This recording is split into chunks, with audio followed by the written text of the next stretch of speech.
नमस्कार दोस्तों, मधुर कथाएं चैनल पर एक बार फिर से आपका हार्दिक अभिनंदन है। तो आज की मेरी कहानी का शीर्षक है नागिन का इंतकाम। दोस्तों, आज की मेरी कहानी नाग पंचमी के उपलक्ष्य में है। तो चलिए शुरू करते हैं आज की अपनी ये कहानी। एक गांव में भोला नामक एक युवा किसान रहता था। अपने नाम के अनुरूप ही वह स्वभाव से भी काफी भोला भाला था। कभी किसी का बुरा नहीं चाहता था। वह गांव के लोगों के साथ साथ जीव जंतुओं से भी बहुत प्यार करता था। उसके अच्छे स्वभाव के कारण तथा सबसे मिलजुल कर रहने के कारण गांव के लोग भी उससे बहुत प्यार करते थे। भोला अच्छे स्वभाव के साथ साथ भगवान शंकर का बहुत बड़ा भक्त भी था। वह हर साल सावन महीने में प्रतिदिन गांव के मंदिर में जाकर भगवान शंकर को जल अर्पित करता था। भोला की शादी इसी साल हुई थी। उसकी पत्नी रमिया बहुत सुंदर थी तथा भोला की तरह ही वह भी सीधी साधी तथा सभी लोगों से प्यार करने वाली थी।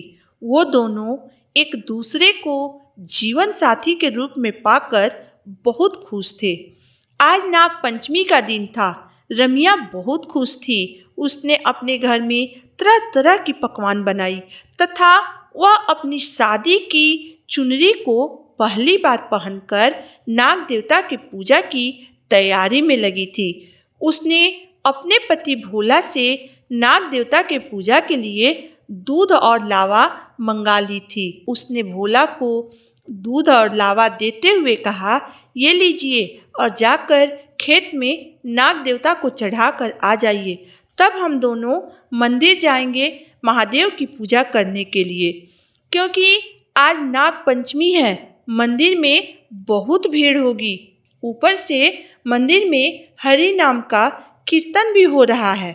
भोला ने कहा, ठीक है, और दूध लावा लेकर खेत में चला गया। जब वह खेत में पहुंचा तो उसने देखा उसके खेत में एक मरा हुआ सांप पड़ा था। उसे किसी ने डंडे से पीटकर मार दिया था और सांप के बगल में ही उसका बच्चा तड़प रहा था। भोला यह दृश्य देखकर बहुत दुखी हुआ। उसने मन ही मन शिव जी को याद करते हुए बोला, हे प्रभु, ये आपकी कैसी लीला है। आज नाग पंचमी के दिन सभी लोग नाग देवता की पूजा करते हैं, परंतु इस सांप को आज किसने मार दिया। भोला सांप के बच्चे को उठा लिया और जो दूध खेत में चढ़ाने के लिए ले गया था उसे वह पिला दिया तथा उस बच्चे को लेकर घर आने लगा, यह सोचते हुए कि इस सांप के बच्चे को वह अपना बेटा बनाकर पालेगा। तभी उसी वक्त वहां नागिन आ गई, यानी सांप की पत्नी। उसने जब अपने पति को मरा हुआ तथा अपने बच्चे को भोला के गोद में देखी तो वह यह समझ गई कि उसके नाग को भोला ने ही मारा है। वह बिलख बिलख कर रोने लगी और दुखी मन से अपने मरे हुए पति के सामने यह प्रण लिया कि मैं भोला के पूरे परिवार को नहीं छोड़ूंगी, मैं अपना बदला जरूर लूंगी। वो कहते हैं ना कि नागिन अपना बदला हर हाल में लेती है, चाहे कुछ भी हो जाए। इधर भोला घर पहुंचकर रमिया को सांप के बच्चे को दिखाते हुए बोला, लो रमिया, आज महादेव ने हमारे गोद में इस बच्चे को डाल दिए हैं। इसे हम अपना बेटा बनाकर पालेंगे। रमिया उस समय माँ बनने वाली थी। उसने भी खुशी से अपने पति के हाँ में हाँ मिलाते हुए कहा, आपने ठीक कहा, आज से यह हमारा बड़ा बेटा रहेगा और जो आने वाला है वह छोटा बेटा। ऐसा कहकर दोनों पति पत्नी पूजा करने मंदिर चले गए। नागिन जब भोला के पीछे पीछे उसके घर पहुंची तो उसने देखा घर में कोई नहीं है, परंतु घर में अच्छे अच्छे पकवानों की खुशबू आ रही है। उसने खीर के बर्तन में अपना मुंह डाल दिया तथा खीर को जहरीला बना दिया और वहां से चली गई। भोला और रमिया जब मंदिर से लौटे तो रमिया ने कहा, मुझे बहुत तेज भूख लगी है। यह कहते हुए वो खीर के बर्तन से खीर निकालकर खाने बैठ गई। जैसे ही उसने अपने मुंह में पहला निवाला डाला, वह तड़पती हुई बेहोश होकर जमीन पर गिर गई। यह देखकर भोला घबरा गया और वह दौड़ता हुआ गांव के वैद्य के पास गया और उन्हें बुला कर लेकर आया। वैद्य ने आकर जैसे ही रमिया का हाथ पकड़ा, उसने तुरंत कहा, अरे इसने तो जहर खा लिया है। यह सुनकर भोला दहाड़ मारकर रोने लगा। तब वैद्य जी ने भोला को समझाते हुए कहा, घबराओ मत भोला, मैं इसे कुछ दवाई दे देता हूँ।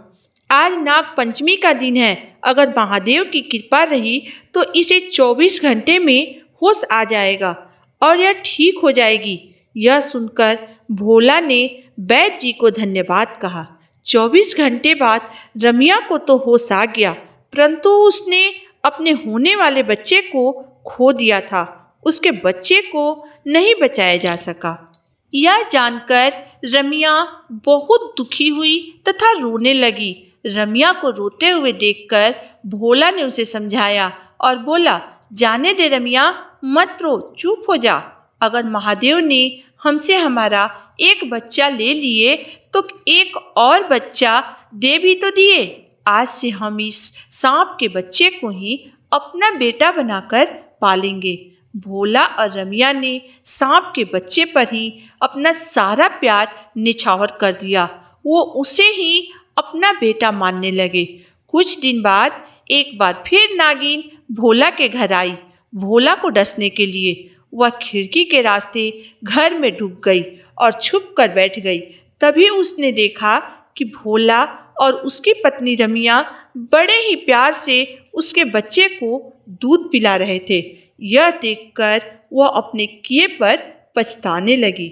वह सोचने लगी कि मैंने तो इनके बच्चे को मार दिया, परंतु ये कितने प्यार से मेरे बच्चे को पाल रहे हैं। ये सोचकर उसका मातृत्व जग उठा।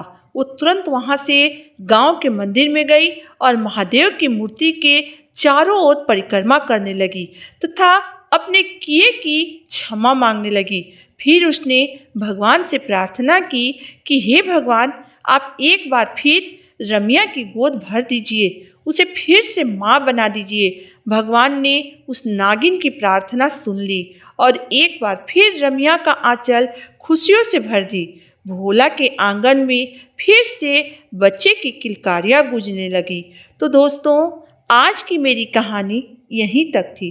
दोस्तों, वो कहा जाता है ना कि कोई भी काम बिना सोचे समझे करने पर उसका परिणाम अच्छा नहीं होता है। जैसे नागिन बिना सोचे समझे ही भोला के बच्चे को मार दिया, फिर बाद में पछताने लगी। दोस्तों, नागपंचमी के अवसर पर मेरी ये कहानी आपको कैसी लगी मुझे ज़रूर बताइएगा। अगर आपको मेरी कहानी पसंद आई हो तो मेरे वीडियो को लाइक कर दीजिएगा, चैनल को सब्सक्राइब कर दीजिएगा। तो फिर मिलते हैं एक नई वीडियो, एक नई कहानी के साथ। तब तक के लिए धन्यवाद। नागपंचमी की आपको ढेर सारी शुभकामनाएं।